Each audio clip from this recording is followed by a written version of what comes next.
Hello friends, welcome to my YouTube channel. নমস্কার বন্ধুরা, আমি মঞ্জু বলছি। আপনাদের কাছে আবার হাজির হয়েছে একটি রেসিপি নিয়ে। রেসিপি হলো কেরালার অতি জনপ্রিয় খাবার ড্রাই চিকেন। তো বন্ধুরা, আমি একেবারে ঘরোয়া পদ্ধতিতে বাড়িতে সবার এই উপকরণগুলো থাকে, খুব সহজভাবে সেই সব উপকরণ দিয়ে আমি এই চিকেনটি তৈরি করছি। তো বন্ধুরা, কথা না বাড়িয়ে আপনারা দেখুন আমার ভিডিওটি। মাঝখানে আপনারা স্কিপ করবেন না, পুরো ভিডিওটি দেখবেন।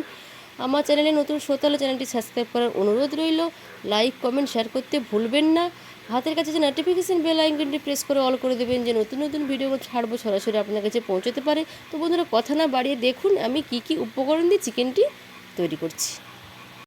তো দেখুন বন্ধুরা, আমি এবার ম্যাগনেটটা করে নিচ্ছি। তো বন্ধুরা, আমি 500 গ্রাম চিকেন নিয়েছি। তো বোনলেস চিকেন নিয়েছি আমি। তো দেখুন, প্রথমে আমি উপকরণ দিলাম লবণ, স্বাদ অনুযায়ী লবণ। তারপর দিলাম আমি লঙ্কা গুঁড়ো।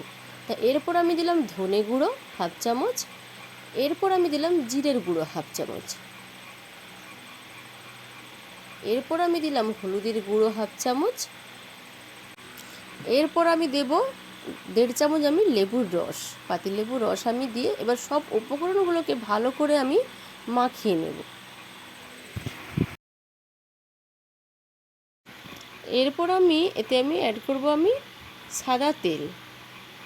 আমি 2 চামচ মতো সাদা তেল আমি অ্যাড করে দিলাম।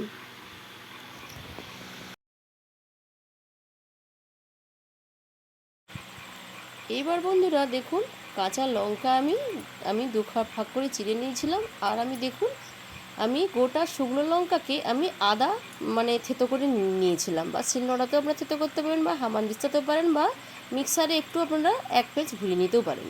খুব মিহি হবে না, তো গোটা গোটা একটু থাকবে। দেখুন বন্ধুরা, এবার আমি একটু কড়াই বসিয়ে দিয়েছি। কড়াইতে আমি কিছুটা সর্ষের তেল আমি দিয়ে দিলাম। আপনারা সাদা তেলেও করতে পারেন। তো আমি রান্নাটা সর্ষের তেলে করছি। তো এবার আমি আদা আর রসুন আমি পেস্ট করে রেখেছিলাম। আদা রসুনের পেস্ট আমি 3 চামচ এতে দিয়ে দিলাম। তো আমি কিন্তু এতে কোনো পেঁয়াজ আমি অ্যাড করিনি, এতে আমি পেঁয়াজ দেবো না। এরপর আমি এতে অ্যাড করব দেখুন কারিয়া পাতা। দেখুন, আমি একটা ডাল ভেঙে নিয়ে চলে এসেছি। সেই ডালটার থেকে আমি 2টো পাতা আমি 2টো ডালের পাপড়িগুলো নিয়ে এবার আমি সব পাতাগুলোকে চেঁচে ওর মধ্যে অ্যাড করে দিলাম। ওগুলোকে আমি হালকা করে একটু ফ্রাই করে নেব। দেখুন বন্ধুরা, আমার সব মশলাগুলো ফ্রাই হয়ে গেছে। এবার আমি এতে অ্যাড করব ম্যারিনেট করে রাখা চিকেনগুলো। তো আমি চিকেনের লবণ দিয়ে রেখেছিলাম।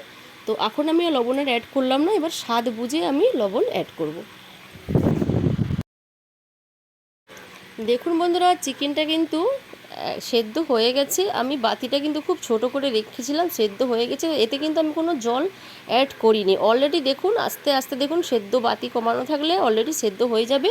আর দেখুন, মাংস থেকে তেল ছেড়ে দিয়েছে। সবশেষে আমি কারিয়া পাতা অ্যাড করলাম। আমার ড্রাই চিকেন রেডি।